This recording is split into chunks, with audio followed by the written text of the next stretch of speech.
So we've already come to the conclusion that the Galaxy Note 20 Ultra is a great smartphone. But of course, just like every other phone, it's got its upsides and its downsides. You know the routine. Let's go ahead and take a look at 5 great and 5 not so great things about the Note 20 Ultra. As always, starting off with the good stuff, we're talking about the display. It's absolutely gorgeous. Now, we already know how good Samsung displays are, so pair that with a 120Hz refresh rate, 240Hz touch sampling, and you've got yourself a big, bright, crisp, and buttery smooth user experience that's both a joy to look at and a joy to use. It is pure eye candy.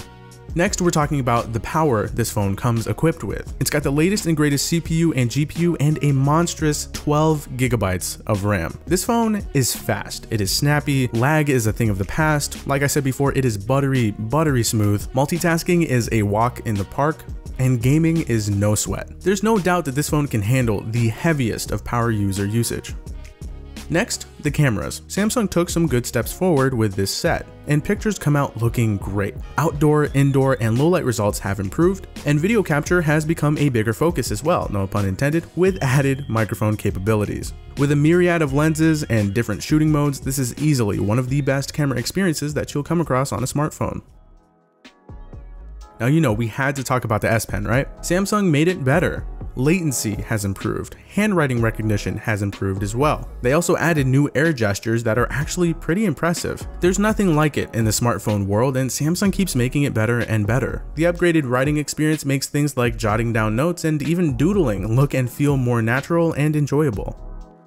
Next, battery life. Packed with a 4500 mAh battery, you can expect this phone to deliver some really solid results. We're talking 6+ hours of screen on time with moderate use and even more with light use. I was even pulling nearly 6 hours with the heaviest of use cases you can imagine. When not in use, the phone will chip away at the battery ever so slightly, so you'll never really have to worry about bringing a charger with you when you leave the house. You can have every confidence that you'll be able to get through a full day's use with a little juice left over before bedtime. It's good stuff. Alright, so now the not so good stuff. We're talking about some of these design choices. As much as I enjoy the frosted glass finish and all of these super premium materials, the phone is still large and very slippery, and the screen is curved, making one-handed use pretty interesting. I can't lie, it's difficult, and this camera bump makes for a wobbly experience when used on a desk. Shout out to this video sponsor Spigen for helping out with that. Their cases are a huge help for this huge phone. Not only do their cases eliminate that camera bump, they add a good amount of grip, and most importantly, they'll protect your phone. Spigen offers a number of different options to choose from. 2 of my personal favorites are the Slim Armor CS. I really like the card slot that lets me hold up to 2 cards, perfect for when I don't feel like carrying around my wallet, and the Ultra Hybrid. I really like the grip that this one provides, it's super solid, and I love that it lets me see the beautiful mystic bronze color of the Note 20. They've got something for everyone, so make sure you check out their cases and other awesome accessories using the very first link down below in the description. Moving on to the base storage this phone comes equipped with. Now, this is probably one of the most disappointing things spec-wise. 128 GB. Now, that doesn't sound all that horrible, right? Well, maybe it will when you compare it to last year's 256 GB of base storage in the Note 10 Plus. Sure, you can expand the storage via microSD, but you can't help but see this as a significant downgrade, especially when you consider this phone's price tag. I know, you've been expecting this one. Say it with me now, $1,300. Yeah, $1,300 is expensive.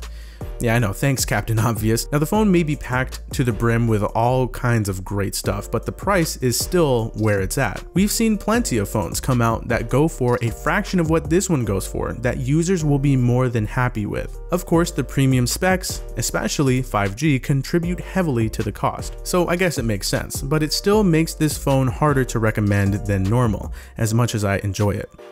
Next, we're going back to the cameras for a bit, and as great as these cameras are, the image processing is still Samsungized. Now that's not always a bad thing, but I can definitely say it's not for everyone. Some people just don't prefer the look of what Samsung's processing puts these pictures through. On top of that, the camera shutter is on the slow side of things, interestingly enough. You hit the button and you'll have to wait for what seems like a little over a second for the camera to snap. It's pretty unfortunate, and it can be quite annoying.